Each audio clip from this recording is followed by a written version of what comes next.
পারুল target বইয়ের class 12 third সেমিস্টারের জিওগ্রাফির model question সেটের নতুন আরও একটা উপস্থাপনা নিয়ে হাজির হয়ে গেছি তোমাদের এসপি ম্যাম। আজকে তোমাদের জন্য যে সেটগুলো নিয়ে এসেছি সেটা হচ্ছে 17 নম্বর এবং 18 নম্বর মডেল কোশ্চেন সেট। তাহলে প্রথমেই আমরা দেখে নেব মডেল কোশ্চেন সেট নাম্বার 17, সেখানে কি কি প্রশ্ন আছে এবং তার নির্ভুল সমাধান কি হবে একটু দেখে নাও। প্রথমের প্রশ্ন, নিচের কোন পর্বতশ্রেণীটি গন্ডোয়ানা ল্যান্ডের উত্তর দিকে স্থানান্তরের ফলে সৃষ্টি হয়েছে? এটা হবে হিমালয়।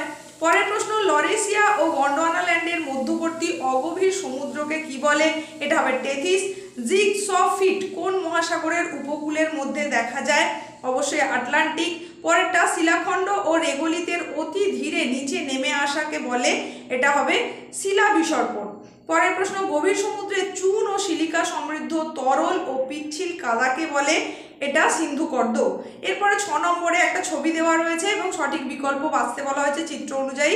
দেখো 1 2 3 বলে এখানে চিহ্নিত করা রয়েছে, তো সেই অনুযায়ী আমরা সাজিয়ে যেটা পাবো সেটা হচ্ছে 1 নম্বর হেমিপিলেজিক অবক্ষেপ, 2 নম্বর ইউপিলেজিক অবক্ষেপ আর 3 নম্বর টেরিজেনাস অবক্ষেপ, অর্থাৎ অপশন এ সঠিক উত্তর। চলে যাচ্ছি পরেরটা। এখানে বলা হচ্ছে বিষয়গুলিকে ক্রমান্বয়ে সাজাও, অর্থাৎ রিঅ্যারেঞ্জ তোমাদের দেওয়া হয়েছে। আটলান্টিক মহাসাগরের সমুদ্র তলদেশের ভূমিরূপগুলি উত্তর থেকে দক্ষিণে ক্রম অনুসারে সাজাও। তাহলে সেই অনুযায়ী সাজালে যে সঠিক ক্রমটা আমরা পাবো সেটা বলে দিচ্ছি, মিলিয়ে নাও।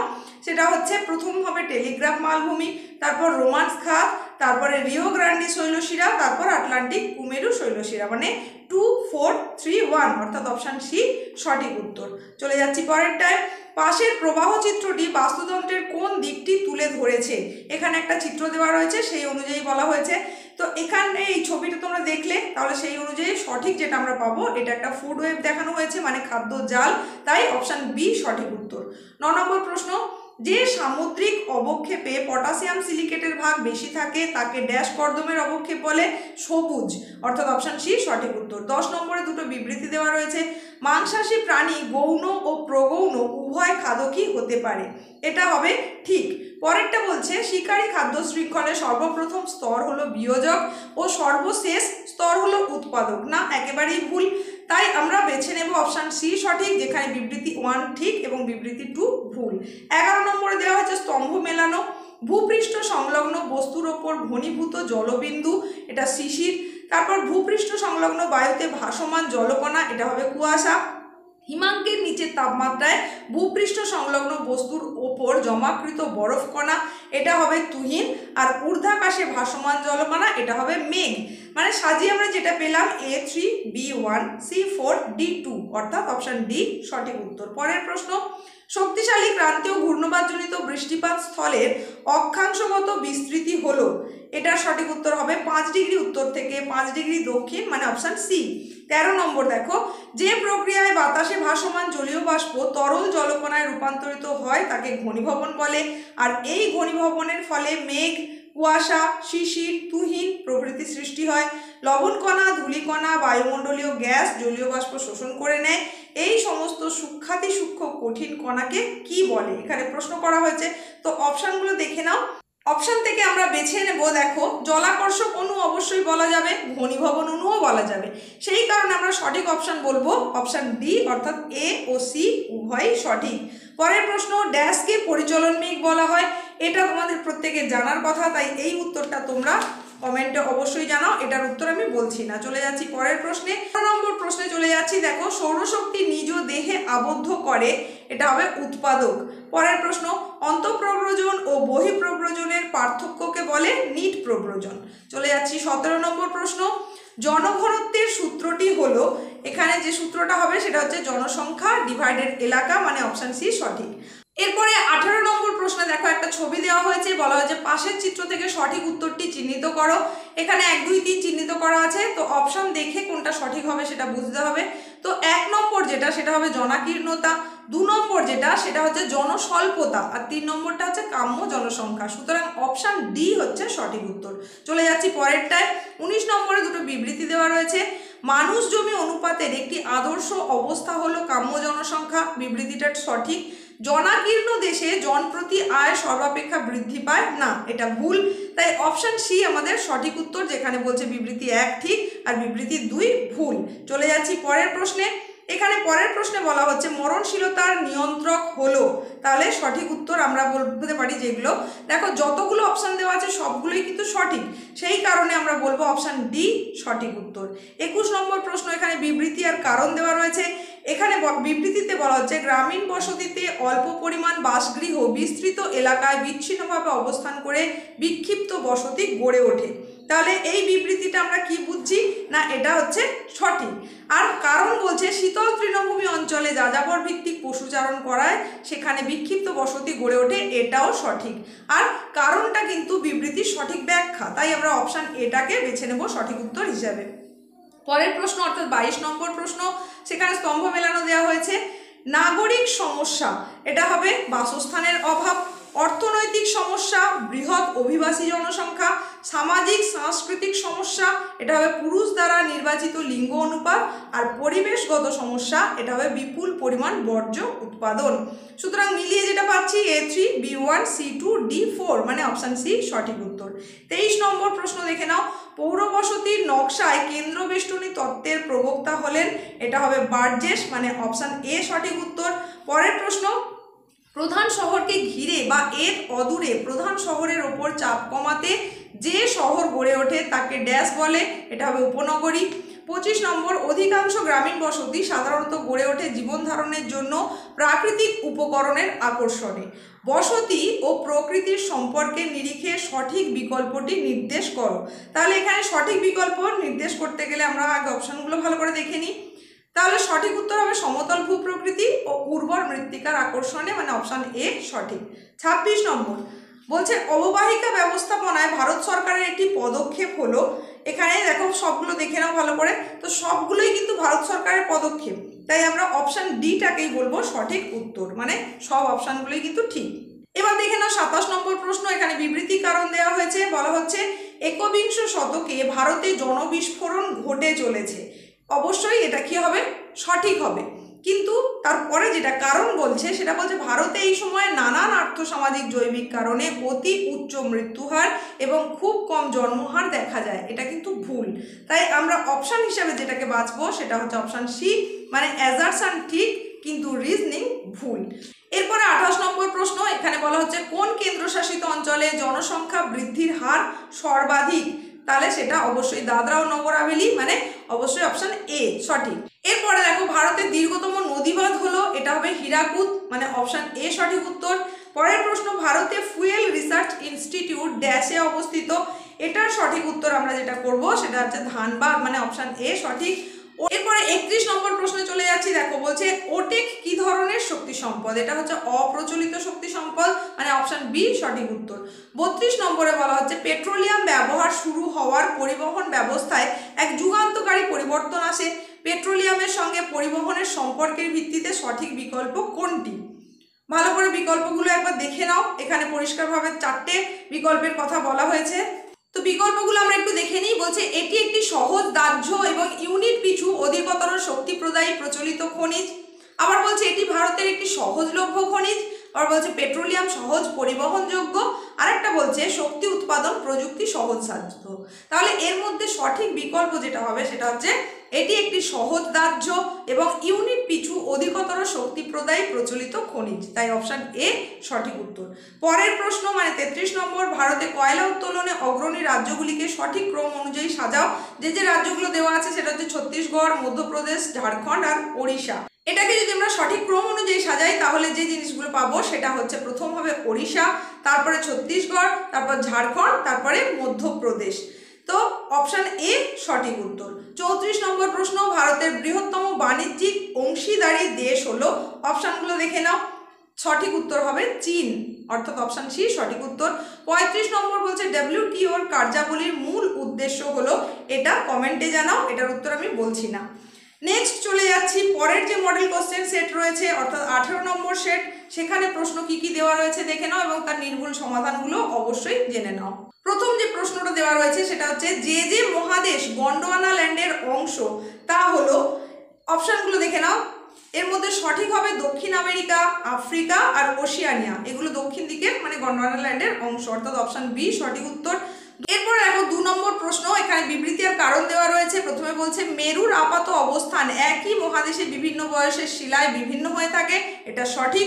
আর কারণ বলা হচ্ছে মহাদেশগুলি পরস্পরের সাপেক্ষে বিভিন্ন দিকে চালিত হয়েছে, এটাও সঠিক। তাই আমরা বেছে নেব অপশান এ, যেখানে বলা হচ্ছে অ্যাজারশন এবং রিজনিং উভয়ই সঠিক এবং রিজনিং অ্যাজারশনের সঠিক ব্যাখ্যা। চলে যাচ্ছি পরের প্রশ্নে, মানে 3 নম্বর প্রশ্ন। কার্স্ট অঞ্চলে ধসের ফলে ভূগর্ভস্থ নদী উপত্যকা ভূপৃষ্ঠে উন্মোচিত হয়ে ড্যাশ সৃষ্টি হয়, এটা হবে কার্স্ট উপত্যকা, অর্থাৎ অপশান সি সঠিক উত্তর। চলে যাচ্ছি পরের প্রশ্ন, এখানে স্তম্ভ মেলানো দেওয়া হয়েছে, দেখে নাও।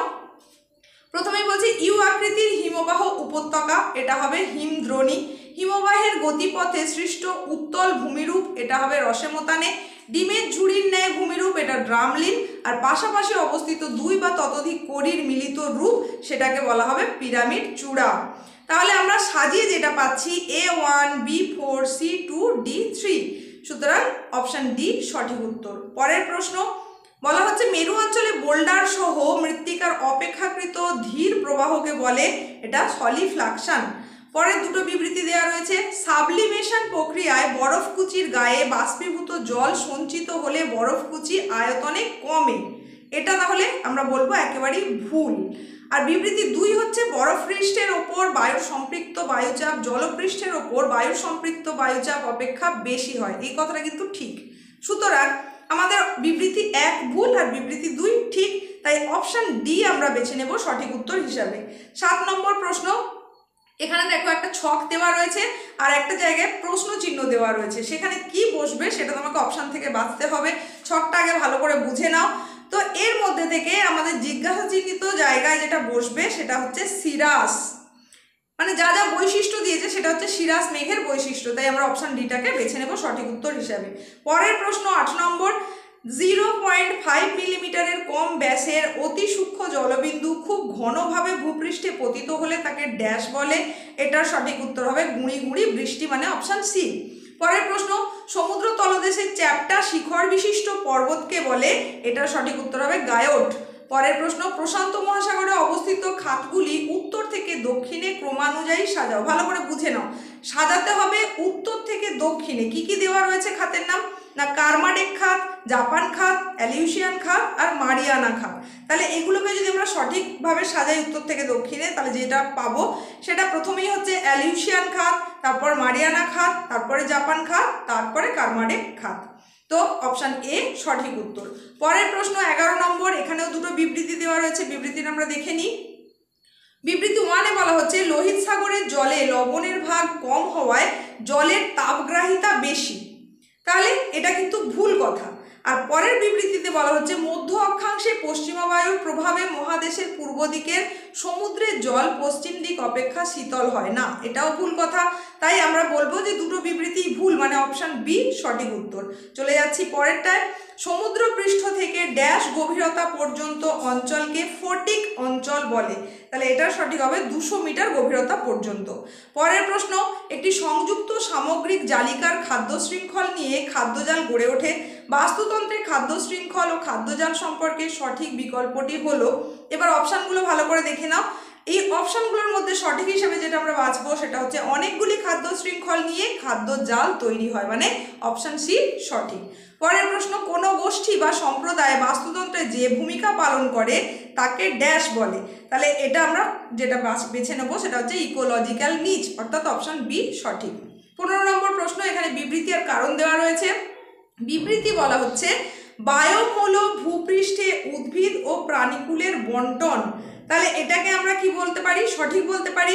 আর কারণে বলছে পৃথিবীতে উপস্থিত একাধিক বায়োমের সমন্বয়ে জীবমণ্ডল গঠিত হয়, তাহলে এটাও সঠিক। যদিও দুটোই সঠিক, কিন্তু রিজনিংটা অ্যাজারশনের জন্য সঠিক হলো না, সেই কারণে আমরা বেছে নেব অপশান বিটাকে, যেখানে বলা হচ্ছে অ্যাজারশন এবং রিজনিং উভয়ই সঠিক, কিন্তু রিজনিং অ্যাজারশনের সঠিক ব্যাখ্যা নয়। চলে যাচ্ছি পরেরটা 16 নম্বর প্রশ্ন, ড্যাশ অঞ্চলে প্রতি বর্গ কিমিতে 1 থেকে 25 জন লোকের বসতি গড়ে ওঠে, তাহলে এটা কোন অঞ্চলে হবে, বিরল জনবসতিতে সব থেকে কম লোক বাস করে।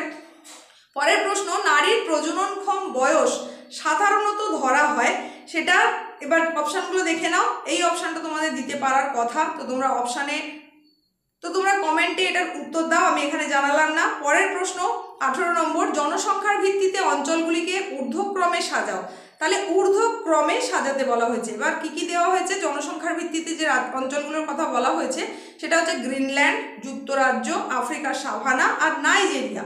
এবার সেটাকে সাজিয়ে আমরা সঠিক যে অর্ডারটা পাবো সেটা হচ্ছে প্রথম হবে গ্রিনল্যান্ড, তারপরে আফ্রিকার সাভানা, তারপর নাইজেরিয়া, তারপরে যুক্তরাজ্য, মানে অপশান এ সঠিক উত্তর।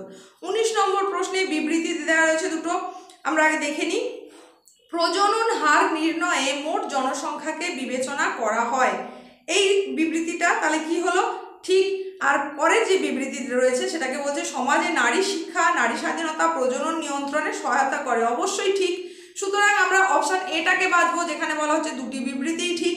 পরের প্রশ্ন 20 নম্বর, জনঘনত্বের পরিমাণের চেয়ে মানুষ জমি অনুপাতের পরিমাণ সর্বদা কি হবে, এটা না বেশি হয়, সবসময় বেশি হয়। 21-এ দেখো একটা ছবি দেওয়া হয়েছে, গোষ্ঠীবদ্ধ জনবসতির ধরনটা কেমন সেটা তোমাকে বলতে বলা হয়েছে। তার মানে জনবসতিটা গোষ্ঠীবদ্ধ সেটা বলে দিয়েছে, এবার ছবি দেখে বলো যে এটা কোন ধরনের হবে। 4টে অপশান দেখে নাও, সঠিক উত্তর যেটা হবে সেটা হচ্ছে ত্রিভুজাকৃতির বসতি। পরের প্রশ্ন, ড্যাশ ভারতের একটি আদর্শ বন্দর ভিত্তিক শহর। তাহলে অবশ্যই মুম্বাই। পরের প্রশ্ন, 5000 জনসংখ্যা যুক্ত পৌর বসতিকে বলে ড্যাশ। তাহলে এটা কি বলা হবে, 4টে অপশান দেখে নাও, এর মধ্যে সঠিক হবে শহর। 5000 জন যুক্ত যেটা পৌর বসতি তাকে বলা হবে শহর, মানে অপশান সি সঠিক উত্তর।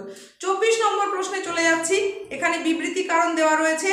তো প্রথমেই বলা হচ্ছে বিক্ষিপ্ত জনবসতিতে আর্থসামাজিক বন্ধন সুদৃঢ় হয় না, এটা ঠিক কথা।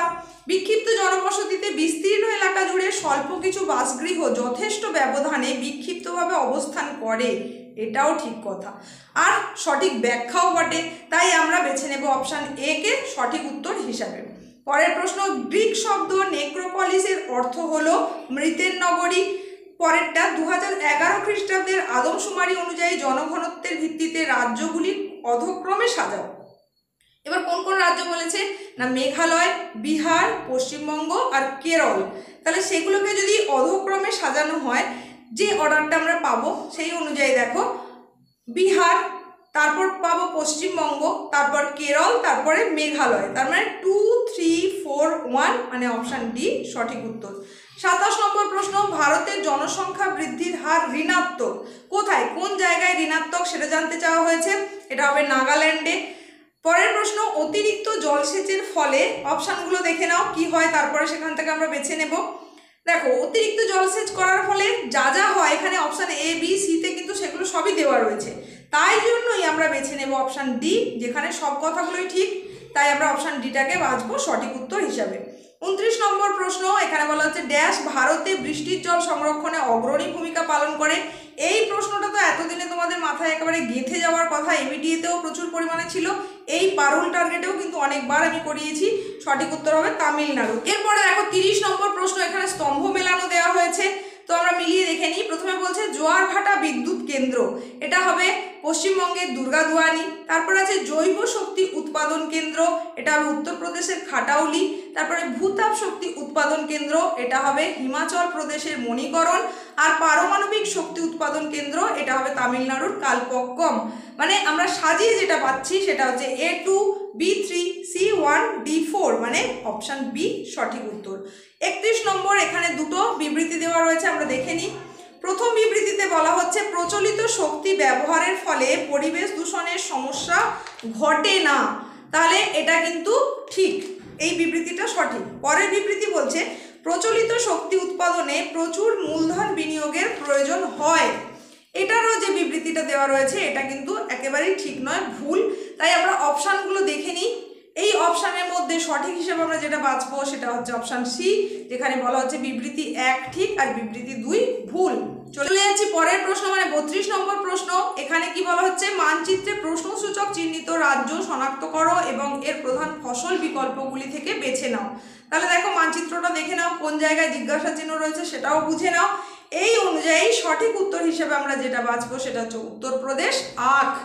এরপরে 33 নম্বর প্রশ্ন, শস্য প্রবণতার সূত্রটি হলো, তাহলে যে সূত্রটা আমরা বলবো মোট চাষের জমি ডিভাইডেড নিট বা বপিত জমি ইন্টু 100, মানে অপশান এ সঠিক উত্তর। 34 নম্বর প্রশ্ন, পশ্চিম ভারতের একটি করমুক্ত বন্দর হলো, এটা অবশ্যই হবে কান্ডালা বন্দর। এটা তোমরা মাধ্যমিকও করে চলে এসেছো ম্যাপ পয়েন্টিং এ। তো কান্ডালা হচ্ছে করমুক্ত বন্দর। এবং লাস্ট প্রশ্ন এই সেটের, আজকের উপস্থাপনার লাস্ট প্রশ্ন, সেটা হচ্ছে সার্কের পুরো কথাটি হলো, এটা কিন্তু আমি বলছি না, এটা তোমরা ক্লাস 8 থেকে পড়ে আসছো, তো এটার উত্তর তোমরা কমেন্টে জানাও।